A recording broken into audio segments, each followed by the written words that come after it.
सभी को मेरा प्यार भरा नमस्कार। मैं प्रशांत सोलंकी स्वागत करता हूं आप सबका आपके अपने परिवार में। तो मेरे भाई आज अब सभी लोगों के लिए हम लेके आए हैं एसएससी सीपीओ 2024 के सभी इंप्रूवमेंट के और फिल इन द ब्लैंक्स के क्वेश्चन। और ये क्वेश्चंस बहुत ज़रूरी हैं आगामी एसएससी सीजीएल परीक्षा के लिए, क्योंकि अगर लेटेस्ट क्वेश्चंस नहीं करके जाओगे तो आप धोखा खा सकते हो। आप धोखा ना खाएं और आप बढ़िया तरीके से क्वेश्चंस को कर पाएं, इसीलिए हम सारी के सारी लेटेस्ट एग्जाम्स के क्वेश्चंस आपके लिए लेके आए हैं। तो एक बार सबसे पहले तो मेरे भाई अगर अब तक चैनल को सब्सक्राइब नहीं करा है तो जल्दी से सब्सक्राइब करें और वीडियो को ज़्यादा से ज़्यादा शेयर कर दें, सभी तक पहुंचाएं जिससे कि सभी बच्चे इस वीडियो का फ़ायदा उठा पाएं। शुरुआत करेंगे आज की इस वीडियो की शुरुआत करने से पहले बता दूं, अगर आप तैयारी कर रहे हैं किसी भी एग्जाम की तो ये वाली वीडियो ज़रूर देख लें एक बार। एक सिंगल वीडियो के अंदर लगभग 12 घंटे की क्लास में हमने कंप्लीट तरीके से आपकी इंग्लिश को पढ़ा रखा है। यहाँ पे पूरी इंग्लिश है, इसके अलावा हमने एक मैराथन आपको क्लोज टेस्ट की भी दे रखी है, एक मैराथन हमने आपको पीक्यूआरएस की भी दे रखी है। उन मैराथन को भी जरूर देखें जिनमें हमने सारे लेटेस्ट क्वेश्चंस आपके कवर करे हुए हैं, चाहे वो सीपीओ के हैं, चाहे वो सीएचएसएल के हैं, चाहे वो और भी किसी एग्जाम के हैं। तो बहुत बेहतरीन ढंग से मेरे भाई आपको कंटेंट प्रोवाइड कराया जा रहा है लगातार। इसके अलावा एक सीरीज हमारी रैंकर बूस्टर करके भी चल रही है, सॉरी स्कोर बूस्टर करके। तो स्कोर बूस्टर करके उसको भी जरूर फॉलो करें, उसमें आपके सीजीएल 2023 के सभी क्वेश्चंस को सॉल्व करा रहे हैं हम। ठीक है, चलो भाई, so without wasting any time शुरुआत करेंगे क्लास की। बाकी भाई जल्दी जल्दी रिवीजन करना हो, चाहे कोई भी एग्जाम की आप तैयारी कर रहे हैं, तो हमारी फॉर्मूला बुक पॉकेट रॉकेट जरूर लें। और बहुत छोटी सी किताब है और बस कुछ ही चंद घंटों के अंदर आप पूरी की पूरी इंग्लिश को इस किताब से रिवाइज कर सकते हैं। आ जाइए शुरुआत करेंगे। पहला क्वेश्चन आपके सामने है, जल्दी जल्दी आंसर करने का प्रयास करेंगे। Planning to go for a movie just before the final year examination is nothing but skating on thin ice. अब देखो स्केटिंग ऑन थिन आइस का मतलब क्या होता है, ये आपसे पूछा गया है। इज नथिंग बट, देखो थिन आइस पे अगर आप चल रहे हो इसका मतलब आप रिस्क ले रहे हो। अगर रिस्क की बात है तो देखिए कौन सा वाला ऑप्शन आपका बन रहा है। सो डूइंग हार्ड वर्क नहीं होगा, एंजॉइंग द मोमेंट नहीं होगा, गोइंग हिल स्टेशन नहीं होगा, being in a risky situation आपका करेक्ट आंसर होगा। पढ़ेंगे अगले क्वेश्चन की तरफ। शेक्सपियर इज ग्रेट देन, सबसे पहले बात जैसे आपने देखा देन आ रखा है, कंपैरिजन है तो ग्रेट नहीं आएगा। सो नो इंप्रूवमेंट अगर होता तो वो गलत हो जाता। यहाँ पे देखो ग्रेट देन आ रखा है, ये आपका नहीं बनेगा। यहाँ पे देन के पहले ग्रेटेस्ट आ रखा है, ये आपका नहीं बनेगा। अब आपके पास में दो ऑप्शन है, एक है वॉज ग्रेटर देन और ये है आप एक है आपका इज ग्रेटर देन। तो इसके हिसाब से आपका कौन सा ऑप्शन होना चाहिए। अब आप जानते हैं कि शेक्सपियर कब की बात है, आपको शेक्सपियर तो पास्ट की बात है। अगर शेक्सपियर पास्ट की बात है तो प्रेजेंट की बात नहीं करेंगे हम, ये ऑप्शन आपका करेक्ट आंसर हो जाएगा। पढ़ेंगे अगले क्वेश्चन की तरफ। I prefer walking than riding. भाई प्रेफर वर्ब हो गई या प्रेफरेबल आपका एडजेक्टिव हो गया, या आपके आई आर वाले एडजेक्टिव्स हो गए। इनके साथ में एक बात जो आपको हमेशा ध्यान रखनी होती है वो ये है मेरे भाई कि इनके साथ में टू का यूज करा जाता है, ना कि देन का। तो देन वाला ऑप्शन गलत, विद वाला गलत, अबव वाला गलत, फ्रॉम वाला गलत, टू वाला ऑप्शन करेक्ट आंसर हो जाएगा। पढ़ेंगे अगले क्वेश्चन की तरफ। Youth is the time when the seeds of character is sown. जैसे आपने देखा youth is the time, youth वो टाइम है व्हेन जब सीड्स ऑफ, अब सीड्स यानी कि प्लूरल है तो यहाँ पर इज है। इसका मतलब है मेरे भाई कि आपका ये इज वाला ऑप्शन तो गलत हो जाएगा। ठीक है, ये पूरा ही यहाँ तक अंडरलाइन है। ठीक है, तो इज वाला ऑप्शन गलत हो जाएगा, तो वैसे नो इंप्रूवमेंट का ऑप्शन भी नहीं दिया है।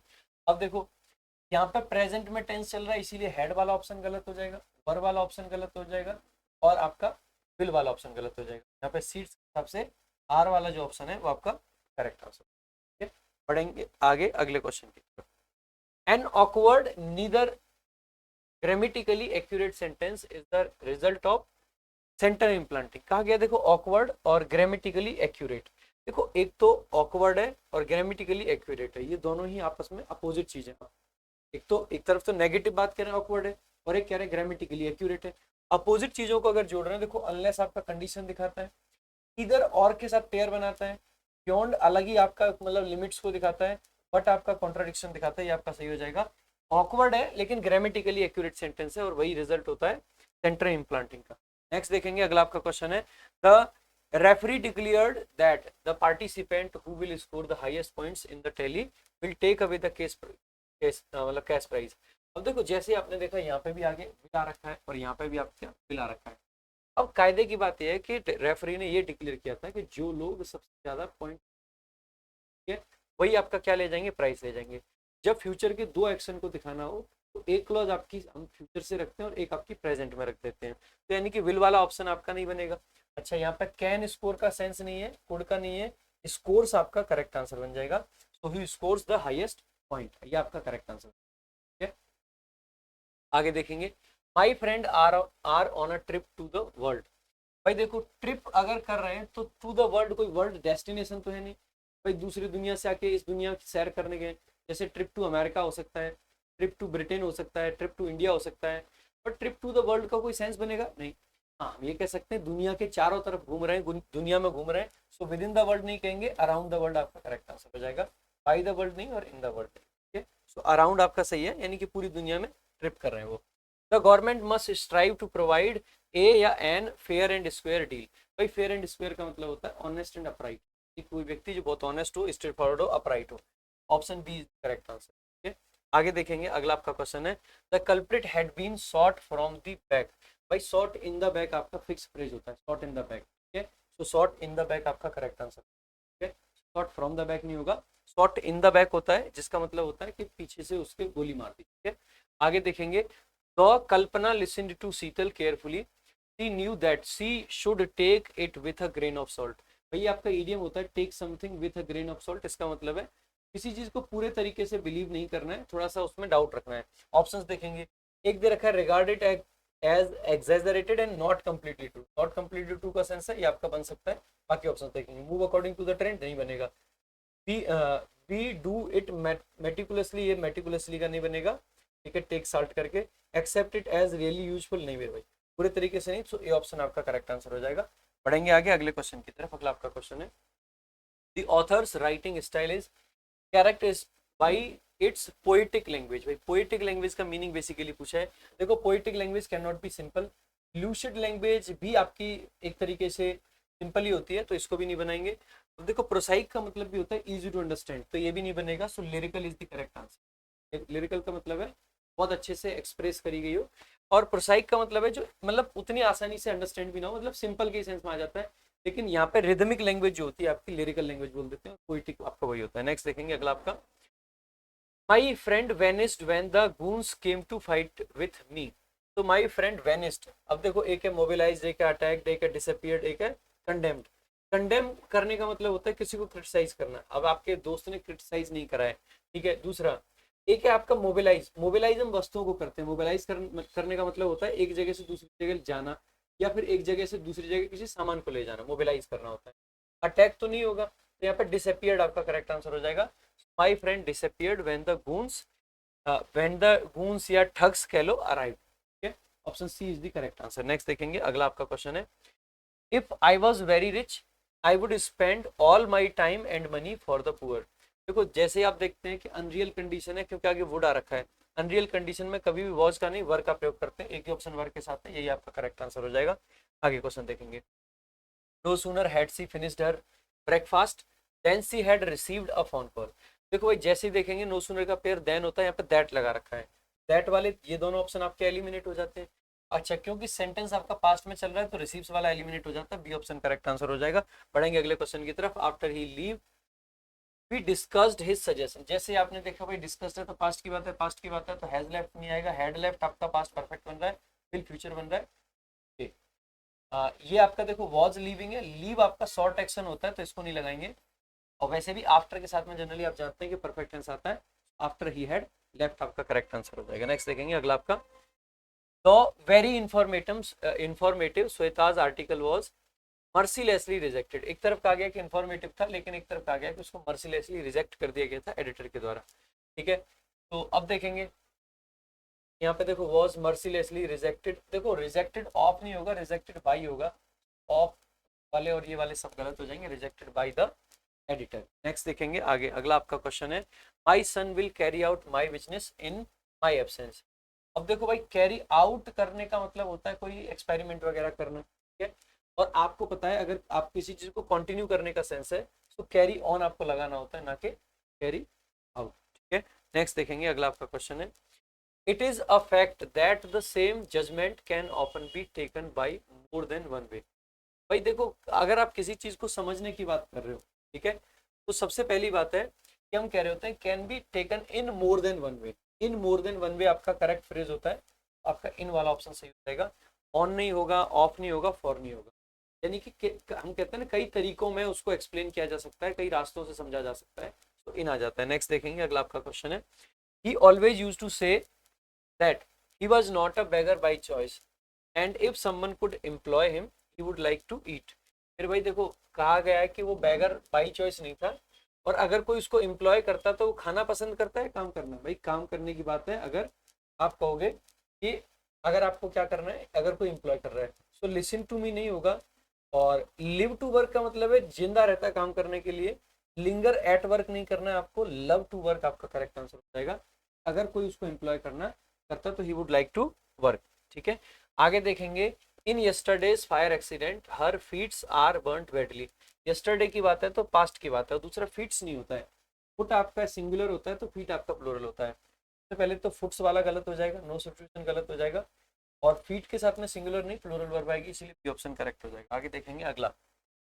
ठीक है, the centre of excellence for data analytics यानी CEDA provides quality data analytics service to various government departments on all levels as well as to public sector units at the centre and states. अब देखो सबसे पहली बात यह है कि सबसे पहले देखो थ्रू नहीं आएगा आपका तो एलिमिनेट कर देंगे, फ्रॉम ऑल लेवल्स नहीं आएगा, इन ऑल लेवल्स नहीं होता है तो एट ऑल लेवल्स आपका करेक्ट आंसर।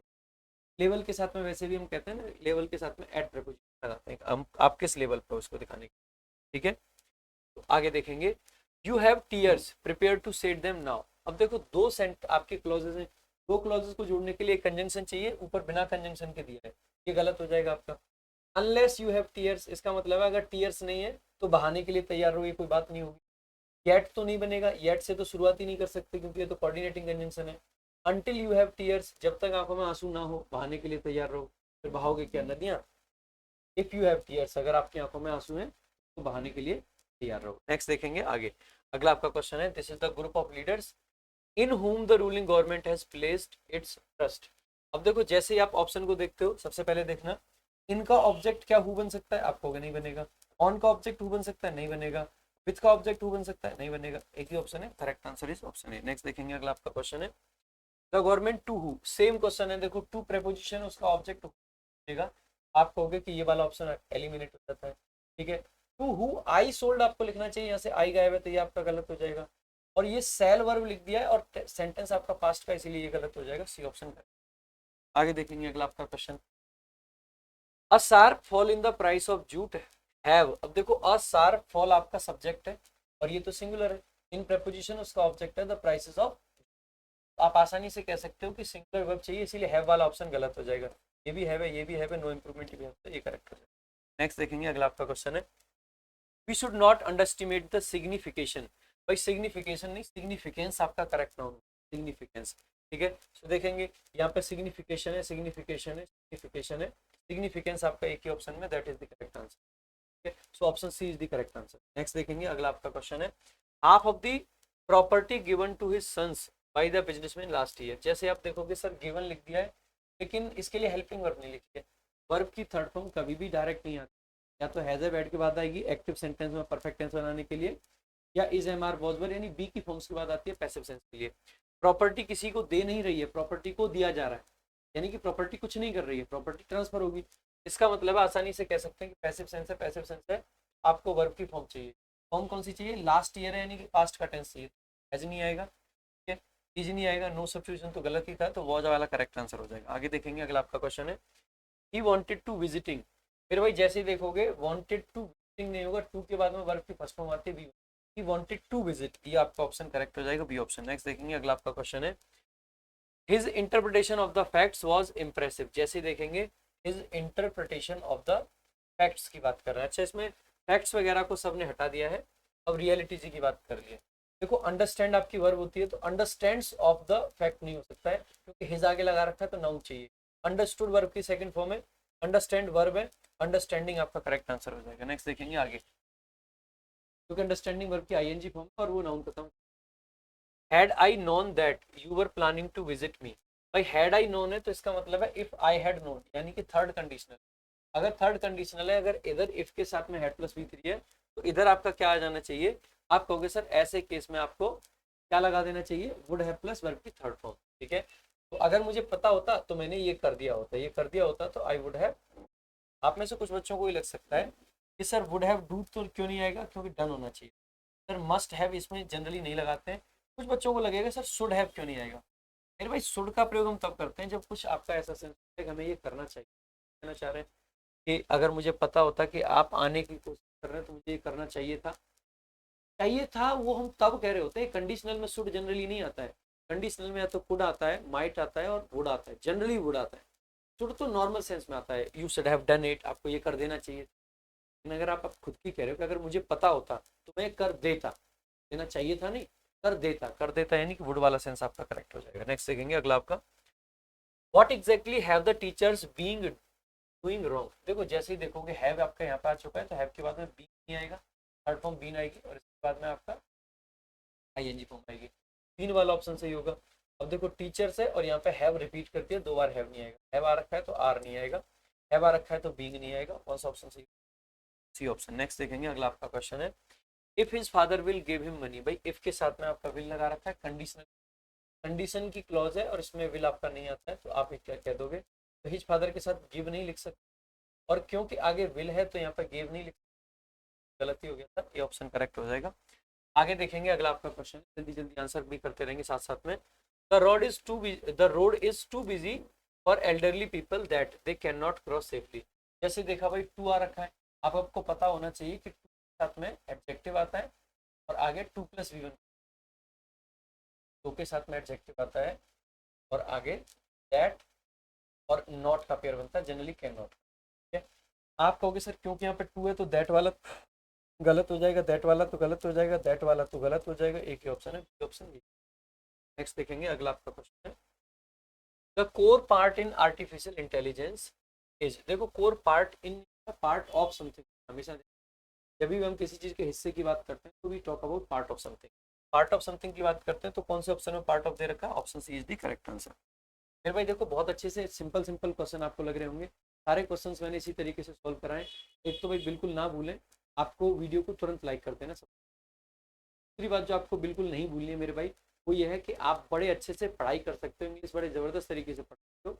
आप इंग्लिश वीओडी बैच चेकआउट कर सकते हो आरजी विक्रेता पे, बहुत अच्छा बैच है, लिंक आपको डिस्क्रिप्शन। बाकी इंग्लिश रामबाण किताब और रिवीजन अगर करना है जल्दी जल्दी, आपकी English formula book. CPO mains वाले बच्चे जो है सीजीएल मेंस का जो बैच है वही बैच चेकआउट कर सकते हैं। बात एक ही है, कुछ अलग नहीं है, सीपीओ मेंस सीजीएल मेंस एक बात है, आप वो चेकआउट कर सकते हैं। तो the veteran footballer was expected for, भाई एक्सपेक्टेड फॉर नहीं होता, एक्सपेक्टेड टू डू समथिंग होता है। ठीक है, तो एक्सपेक्टेड ऑन नहीं होगा, ऑफ नहीं होगा, बाई नहीं होगा। ठीक है, तो एक्सपेक्टेड टू रीच, एक्सपेक्टेड के साथ में वी वन आएगा। मतलब देखो वैसे भी ऐसे भी कह सकते हो, मान लीजिए आपको ना पता हो फिक्स्ड प्रीपोजिशन क्या क्या, तो फॉर के बाद में रीच आपका वी वन नहीं आ सकता है, ऑन के बाद में वी वन नहीं आ सकता, ऑफ के बाद में वी वन नहीं आ सकता, बाई के बाद नहीं, टू के बाद में वी वन आ सकता है। वही करेक्ट आंसर है। आगे देखेंगे अगला आपका क्वेश्चन है, mister Patel is likely to win the elections in the sweeping majority. भाई जब भी हम किसी अंतर से जीतते हैं तो हम कहते हैं by 1000 votes, by this margin, तो बाई प्रपोजिशन है तो बाई अ स्वीपिंग मेजोरिटी आपका करेक्ट आंसर।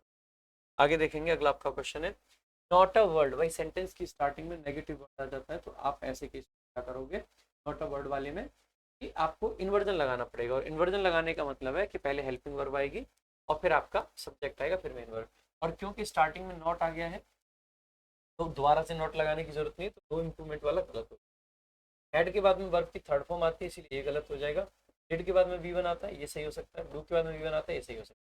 अब आप ये देखिए क्या ओरिजिनली सेंटेंस किस में था, पास्ट में, पास्ट में था तो पास्ट वाला ही करेक्ट आंसर होता है। नेक्स्ट देखेंगे आगे अगला आपका क्वेश्चन है, before she begin she asked the teacher whether she write. अब देखो जैसे आपने देखा पास्ट की बात चल रही है, पास्ट की बात चल रही है, यहाँ पे आस्क्ड वर्ब है। अगर आस्क्ड वर्ब है तो आगे वेदर लगा रखा है मेरे भाई। अच्छा देखो पहली बात ये कि कैन नहीं आएगा और आपका डिड नहीं आएगा। अच्छा डिड राइट इसलिए नहीं आएगा क्योंकि वी टू लिखेंगे ना कि डिड राइट। ठीक है, अब आपके एक तो शुड राइट है, एक रूट है। फिर भाई एक बात बताना, आस्क वर्ब अगर आपकी लगा रखी है तो उसके साथ में मतलब क्या आपको रोट लिखना चाहिए या आपको शुड राइट लिखना चाहिए। आप पूछ रहे हो, पूछने के लिए या परमिशन लेने के लिए आपको शुड का प्रयोग करना होता है, ना कि ये आपका सी ऑप्शन करेक्ट हो जाएगा आंसर। नेक्स्ट देखेंगे अगला आपका क्वेश्चन है, the sumo wrestler seem to be incapable in being. भाई इनकैपेबल के साथ में of preposition, capable of and incapable of. ठीक है, कौन सा ऑप्शन हो जाएगा, capable of, option C. Next देखेंगे अगला क्वेश्चन आपका है, he is feeding a male dog and female dog. भाई फीमेल डॉग मेल डॉग नहीं होते हैं, आप लगा दोगे अ डॉग एंड अ बिच।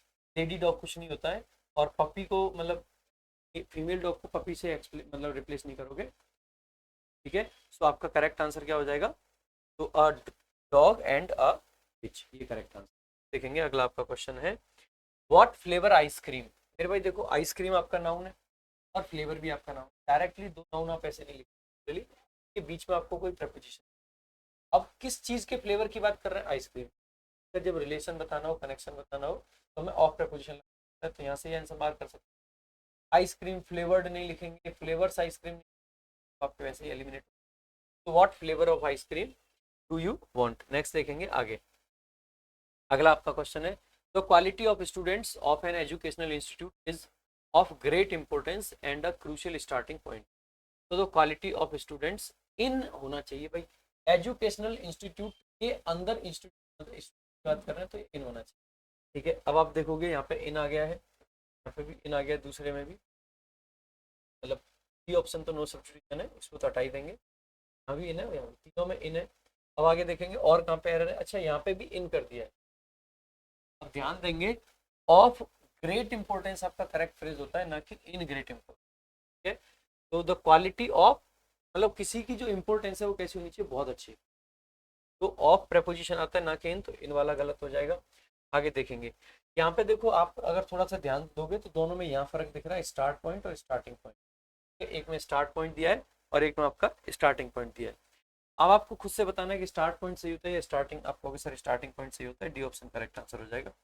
पढ़ेंगे आगे, अगला आपका क्वेश्चन है, इन स्पाइट। इन स्पाइट के साथ ऑफ आता है, इसीलिए ये तो नो इम्प्रूवमेंट तो गलत हो जाएगा, ठीक है। अच्छा, तो आपका कंजंक्शन होता है इसके साथ में, एक चीज देखेंगे भाई आगे, मदर्स मिल्क इज वाइटल, आप कह सकते हैं वर्ब है, ये आपका सब्जेक्ट है।